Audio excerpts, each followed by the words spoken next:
Magandang araw mga kaibigan.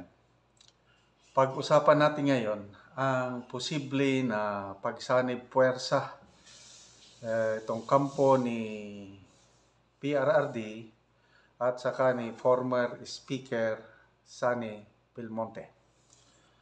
Okay, reminder lang, mayroon pa tayong stock ng dark chocolate. Pwede pa kayong mag-order 0916-90-00997. Okay, may napanood akong video, yung pinost ni Senator Go sa gikan sa masa para sa masa. Nako, ito lang, kamakailan lang, masayang nagkita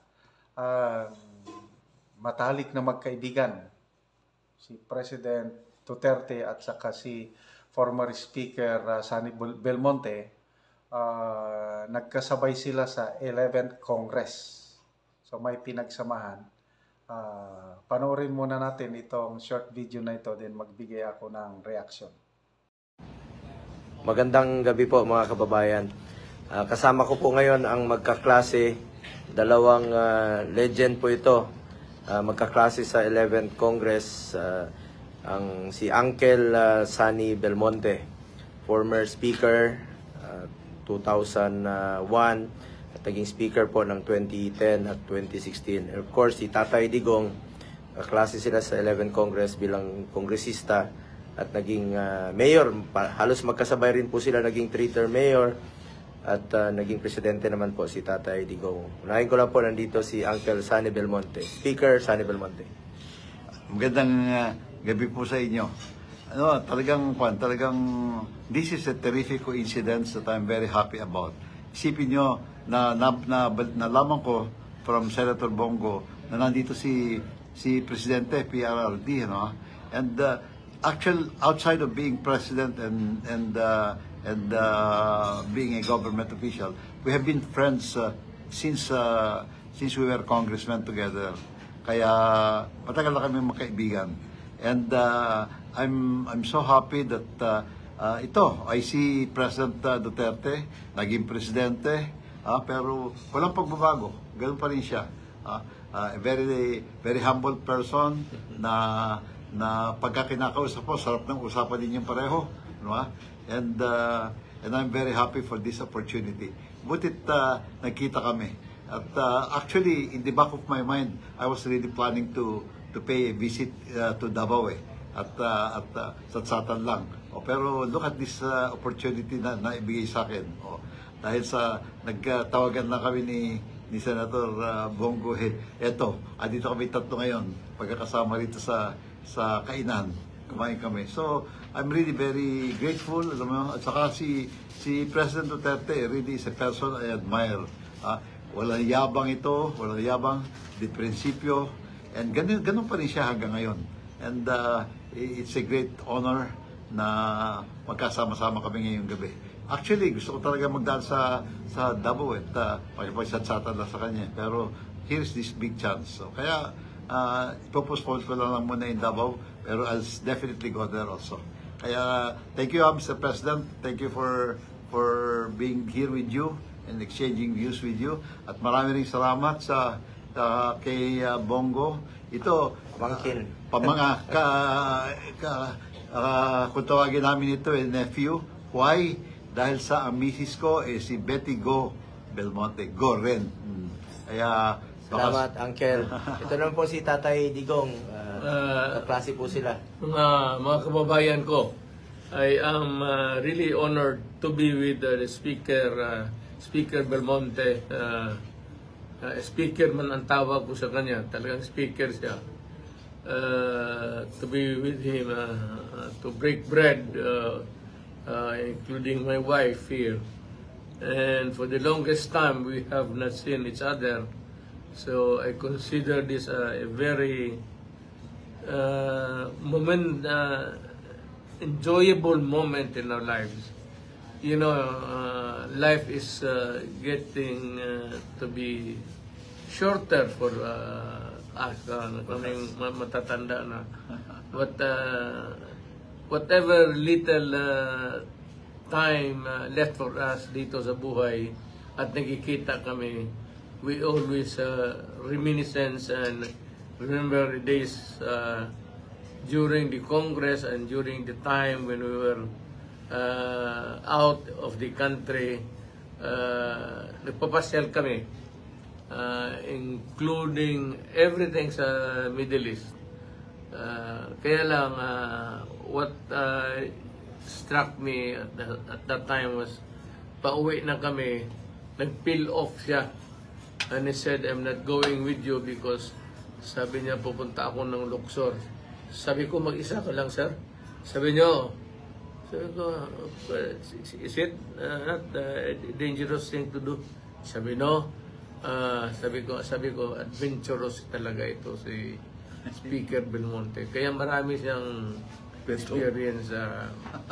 Pero I admire him and I consider him one of my closest friends. Salamat po.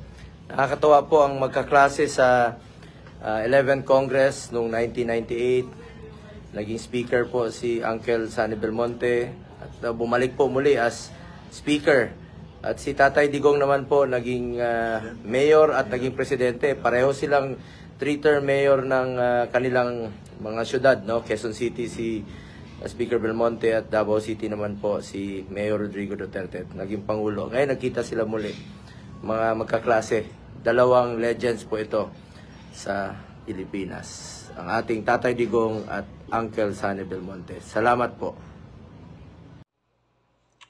Okay, so yun wala naman silang binanggit tungkol sa politika. Kaya lang, sa tingin ko, nag-uusap ng mga yan. Naghahanda na sila para sa 2025 midterm elections. Napaka-importanting election itong 2025. Kasi kung sino ang lamang, sabihin, yung makakuha ng maraming senador, congressman, local officials, malaking epekto nito sa 2028 presidential election. So maganda yan, former speaker and former president, katapat, incumbent president and incumbent speaker. Sa napapansin ko lang yung galaw ng Speaker of the House natin ngayon, talagang all points out na naghahanda siya para sa 2028. Ang kanyang mga paghanda, makikita mo yan, yung bagong Pilipinas Service Caravan. Nako, umiikot sila. Ang pondo nito, billions of pesos din, umiikot, nagbibigay ng mga ayuda. Pinakaletes yung Tawi-Tawi. Nako, maganda yun. Nabisita ang Tawi-Tawi. Kaya lang,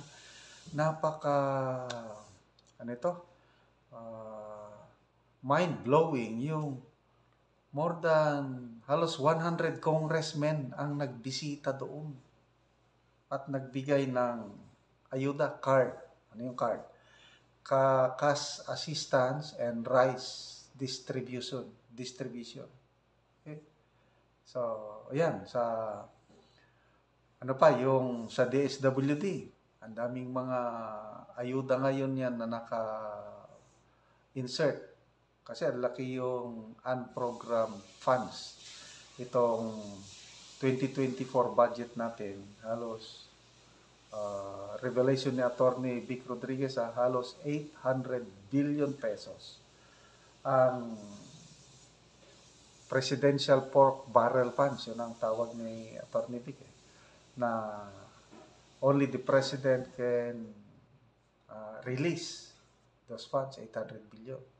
At ako, nakikita ko, yan. Okay naman, nakakatulong. Kasi yung nabibigyan ng pera o bigas, mga mahirap, kailan, ang masama nito is yung may political color na paghahanda. Tingin ko lang ito, paghahanda sa 2025. Okay. Pinaka-latest na nabasa ko, kahapon nata, ang speaker nagbisita sa isang housing project ng gobyerno, yung pambansang pabahay program ng gobyerno, na target nila 1 million houses per year. Sa San Mateo, Rizal, nagbisita ang speaker. So, talagang napakasipag talaga ang ating speaker na housing, ayuda, bigas, lahat nandyan. Very, very active. Yung presence niya, kitang-kita eh. So, nabasa ko, pwede daw mag-allocate, they can say, 10 billion pesos para subsidy sa housing program. Kasi maraming nahihirapan sa housing program ng administrasyon. Hindi naman libre yung housing program. I think 4,000 monthly ang hulog buwan-buwan. Eh yung mga nabibigyan ng pabahay na yung mga tricycle drivers, nagtitinda sa palengke. May nabasa akong article na yung isang matanda na nagtitinda lang sa palengke, hirap na hirap sa paghulog ng 4,000 pesos a month, yung hulog niya sa pabahay program. So ito, pwede daw, sabi ng Speaker of the House, na may mahanap na pondo na 10 billion pesos para itulong subsidy yung paghuhulog, yung monthly installment. So, wow naman. Sige, maganda yan, nakakatulong. Kaya lang, sana huwag gawing pamumulitika lang. Yung sincero sana ang tulong ba. Anyway, balik tayo sana may napag-usapang maganda para pagtutulungan ni PRRD at ni Speaker, dating Speaker Sane Belmonte.